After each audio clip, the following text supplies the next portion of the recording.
ரொம்ப நாளாவே எங்க ஸ்டோர் ரூம் லேஃப்ட் வந்து பாத்தீங்கன்னா க்ளீன் பண்ணாம இருந்துச்சு. எங்க அம்மா வந்து இன்னைக்கு க்ளீன் பண்ணிடலாமான்னு கேட்டாங்க. எங்க அம்மா காலில் கொஞ்சம் அடிபட்டங்காட்டி தான் மேலே ஏறி அவங்களால க்ளீன் பண்ண முடியல. அவங்களால முடியாதுன்னு நினைச்சு தான் நானே மேலே ஏறி க்ளீன் பண்ண ஒத்துக்கிட்டேன். எப்பவுமே எங்க அம்மா தான் மேலே ஏறி க்ளீன் பண்ணுவாங்க. இன்னைக்கே என்ன க்ளீன் பண்ண வச்சாங்கன்னா அதுக்கு ஒரு காரணம் இருக்கு. இந்த வீடியோவை கடைசி வரைக்கும் பாருங்க. அந்த காரணம் என்னன்னு உங்களுக்கே தெரிய வரும். நானும் மேல இருந்து ஒவ்வொரு பொருளா எடுத்து எங்க அம்மாட்ட கொடுத்தேன். எங்க அம்மா ஒவ்வொரு பொருளா வாங்கி கீழே வச்சாங்க.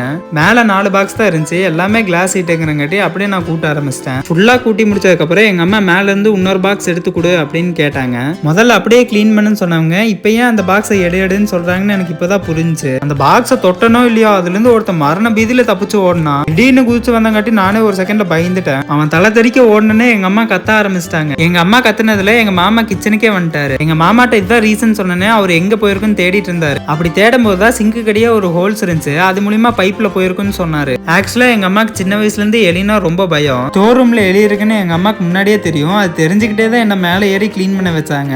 வேணுங்கிற பொருள் மட்டும் எடுத்து ஒரு அட்டை பாக்ஸ்ல போட்டு டேப் அடிச்சு எங்க அம்மா மேல ஒவ்வொன்றா எடுத்து கொடுத்தாங்க. நானும் அவங்க கொடுக்குற ஒவ்வொரு பாக்ஸா மேல வாங்கி நீட்டா அடுக்கி வச்சுட்டு இருந்தேன். வேண்டாத பொருள்லாம் மேல போட்டு வச்சங்காட்டி தான் எலி வர ஆரம்பிச்சிச்சு. இப்ப எல்லா பொருளையும் நீட்டா க்ளீன் பண்ணி அரேஞ்ச் பண்ணி வச்சாச்சு. இதுக்கு மேலே எலி வந்து தங்குமோன்னு ஒரு டவுட்டாவே இருந்துச்சு. எலி வராம இருக்கிறதுக்கு என்ன பண்ணலாம்னு கமெண்ட்ல சொல்லுங்க. இன்னொரு வீடியோல பார்க்கலாம். பை.